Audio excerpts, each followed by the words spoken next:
Welcome to our channel. ఈరోజు అన్ని దినపత్రికల్లో వచ్చిన విద్యా ఉద్యోగ సమాచారం గురించి ఈ వీడియోలో చూద్దాం. ముందుగా చూడండి, ఆర్ముడ్ వెహికల్స్ నిగమ లిమిటెడ్కు చెందిన చెన్నైలోని ఆవాడిలో హెవీ వెహికల్ ఫ్యాక్టరీలో మనకు సీనియర్ డిజైన్ ఇంజనీర్ అలాగే డిజైన్ ఇంజనీర్ పోస్టులకు సంబంధించి నోటిఫికేషన్ అనేది రిలీజ్ అవ్వడం జరిగింది. సో మనకు అర్హత చూసినట్టయితే పోస్ట్ను అనుసరించి సంబంధిత విభాగంలో ఇంజనీరింగ్ డిగ్రీ, ఎలక్ట్రికల్ ఆర్ మెకానికల్లో మనకు బీటెక్ అనేది కంప్లీట్ చేసి ఉండాలి. అలాగే మనకు ఎక్స్పీరియన్స్ కూడా ఉండాలి. సో మనకు ఏజ్ చూసినట్టయితే 45 ఇయర్స్ బిలో ఉండాలి. మనకు దీనికి సంబంధించిన చివరి తేదీ వచ్చేసి ఈ ప్రకటన వెలువడి నుంచి 21 రోజుల్లోపు దరఖాస్తు అనేది చేసుకోవాలి. దీనికి సంబంధించిన వెబ్సైట్ వచ్చేసి మనకు www.avnl.go.in. నెక్స్ట్ చూడండి, 3 వరకు గేట్ దరఖాస్తుల గడువు. సో మనకు బీటెక్ తర్వాత ఎంటెక్లో ఐఐటీస్ ఎన్ఐటీస్లో మనకు ఎంటెక్ చేయడానికి అర్హత పొందడానికి, అలాగే అన్ని పిఎస్సిలో మనకు జాబ్స్ అనేది తెచ్చుకోవడానికి గేట్ అనేది రాస్తుంటారు బీటెక్ వాళ్ళు. సో దానికి సంబంధించిన గేట్ దరఖాస్తుల గడువు అనేది అక్టోబర్ 3 వరకు పొడిగిస్తూ మనకు నోటిఫికేషన్ అనేది రిలీజ్ చేయడం జరిగింది. సో యాక్చువల్గా మనకు ఈ మంత్ 26 వరకు లాస్ట్ డేట్ ఉండింది. సో దాన్ని మనం ఎక్స్టెండ్ చేస్తూ మనకు అక్టోబర్ 3 వరకు ఎలాంటి ఆలస్య రుసుము లేకుండా దరఖాస్తు అనేది తీసుకుంటారు.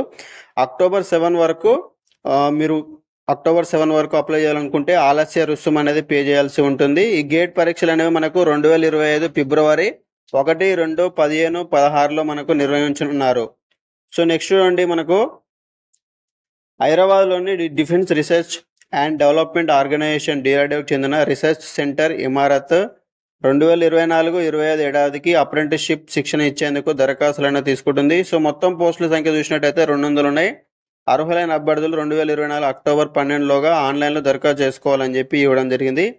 సో మన నెక్స్ట్ చూడండి, ఇండియన్ స్పేస్ రీసెర్చ్ ఆర్గనైజేషన్ చెందిన అహ్మదాబాద్లోని space application centre junior research fellow పోస్టుల భర్తీకి దరఖాస్తులను తీసుకుంటుంది. మొత్తం ఖాళీలు వచ్చి 22 ఉన్నాయి. ఆన్లైన్లో దరఖాస్తు చేసుకోవాలి. చివరి తేదీ వచ్చేసి అక్టోబర్ 7. సో నెక్స్ట్ చూడండి, మనకు గురుకుల డిగ్రీ కళాశాలలు. సో రాష్ట్రంలో సంక్షేమ గురుకుల సొసైటీలో పరిధిలోని డిగ్రీ కళాశాలలు ప్రొఫెషనల్ కాలేజీలుగా మారుతున్నాయి. విద్యార్థులకు నాణ్యమైన గురుకుల విద్య అందించడంతో పాటు ఉపాధి అవకాశాలు లభించేందుకు వీలుగా కొత్త కోర్సులను సొసైటీలు ప్రవేశపెడుతున్నాయి. డిగ్రీలో ఇప్పటికే ఐటీ సమ్మిళిత కోర్సులు ప్రవేశపెట్టిన సొసైటీలు కొన్ని కళాశాలలను వ్యవసాయ, న్యాయ విద్య, ఫార్మసీ తదితర కాలేజీలుగా తీర్చిదిద్దుతున్నాయి. ఎస్సీ, ఎస్టీ, బీసీ గురుకుల సొసైటీ పరిధిలో ప్రొఫెషనల్ కోర్సుల డిగ్రీ కళాశాలలు 13 అందుబాటులోకి వచ్చాయని చెప్పి ఇవ్వడం జరిగింది. సో నెక్స్ట్ చూడండి, విద్యార్థులకు తెలంగాణ దర్శిని. సో ఉచితంగా పర్యాటక చారిత్రక ప్రదేశాల సందర్శన 4 విభాగాలుగా 2వ తరగతి నుంచి డిగ్రీ వరకు. సో మనకు పర్యాటక సాంస్కృతిక చారిత్రక ప్రాంతాల గురించి విద్యార్థులకు అవగాహన కల్పించాలని రాష్ట్ర ప్రభుత్వం నిర్ణయించింది. ఆయా ప్రాంతాలని విద్యార్థులు సందర్శించే విధంగా టూరిజం ప్రమోషన్ కోసం తెలంగాణ దర్శిని అనే కార్యక్రమాన్ని రూపొందించింది. ఇందులో భాగంగా మనకు 1,00,000 మంది ప్రభుత్వ విద్యార్థుల్ని ఆయా ప్రాంతాలకు తీసుకెళ్లాలని లక్ష్యంగా పెట్టుకుంది. ఓకే అండి. సో నెక్స్ట్ చూడండి, డిఎస్సి 2008 బాధితుల జాబితా విడుదల. సో మనకు ఉమ్మడి జిల్లాలోని డిఎస్సి 2008 బాధిత అభ్యర్థుల జాబితాను ఎటకేలకు మనకు జిల్లా విద్యాశాఖ విడుదల చేసింది. నెక్స్ట్ చూడండి, గ్రూప్ 1 తాజా నోటిఫికేషన్పై హైకోర్టులో పిటిషన్లు. పాతది రద్దు చేయకుండా మరొకటి జారీ తగదంటూ వాదనలు. 30కి విచారణ వాయిదా. సో మనకు గ్రూప్ 1 పోస్టులకు 2022లో జారీ చేసిన నోటిఫికేషన్ రద్దు చేయకుండా మరొకటి జారీ చేయడం చెల్లదంటూ మనకు పిటిషన్ తరపున సీనియర్ న్యాయవాది వాదించడం జరిగింది. సో దానికి వివిధ కారణాలతో పరీక్ష రద్దయినందున నాడు పరీక్షలో పాల్గొన్న అభ్యర్థులకి ఈ నోటిఫికేషన్ పరిమితం చేయాల్సి ఉందన్నారు. 503 ఖాళీలకు అదనంగా మరో 60 పోస్టులను కలిపి తాజాగా మరొక నోటిఫికేషన్ జారీ చేయాలన్నారు. సో ఈ 60 ఖాళీలకు విడిగా భర్తీ చేయాలని చెప్పి ఈ 503 పోస్టులను అప్పుడు ఎవరైతే అప్లై చేశారో వాళ్ళకు మాత్రమే ఇది వర్తింపజేయాలని చెప్పి ఆ పిటిషనర్ తరపున న్యాయవాది వాదించడం జరిగింది. సో మనకు ప్రభుత్వం తరపున న్యాయవాది దీని గురించి మాట్లాడుతూ మనకు ఈ టీఎస్పీఎస్సీ అనేది మనకు రాజ్యాంగబద్ధమైన సంస్థ అని చెప్పి పరీక్షను రద్దు చేసేది లేదా తాజాగా నోటిఫికేషన్ జారీ చేసే అధికారం దానికి ఉంటుందని చెప్పి వాదించడం జరిగింది.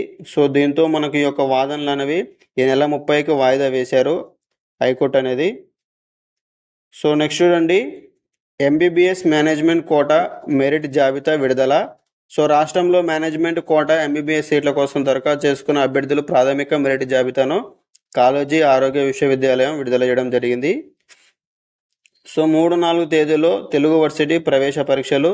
పొట్టి శ్రీరాములు తెలుగు విశ్వవిద్యాలయం 2024-25 విద్యా సంవత్సరానికి వివిధ కోర్సుల ప్రవేశాలకు అక్టోబర్ 3-4 తేదీలో ప్రవేశ పరీక్షలు నిర్వహించినట్లు మనకు తెలియజేయడం జరిగింది. దీనికి సంబంధించిన వెబ్సైట్ చూసుకోండి, www.pstu.cet.org.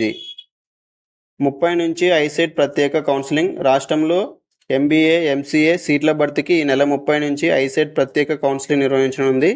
సో 30న ధృవపత్రాల పరిశీలనకు స్లాట్ బుకింగ్, అక్టోబర్ 1న ధృవపత్రాల పరిశీలన, 1-2 తేదీల్లో వెబ్ ఆప్షన్స్ నమోదు చేసుకోవాలని చెప్పి తెలియజేయడం జరిగింది. అక్టోబర్ 4 తేదీలోపు సీట్లు కేటాయిస్తామని చెప్పి చెప్పారు. ఓకే, ఇదండి మనకు ఈరోజు విద్యా ఉద్యోగ సమాచారం. సో ఈ వీడియో మీకు నచ్చింటే తప్పకుండా లైక్ చేయండి, అలాగే మన ఛానల్ సబ్స్క్రైబ్ చేసుకోండి. ఈ వీడియో మీ ఫ్రెండ్స్కి ఉపయోగపడుతుందంటే తప్పకుండా షేర్ చేయడం మాత్రం మర్చిపోవద్దు.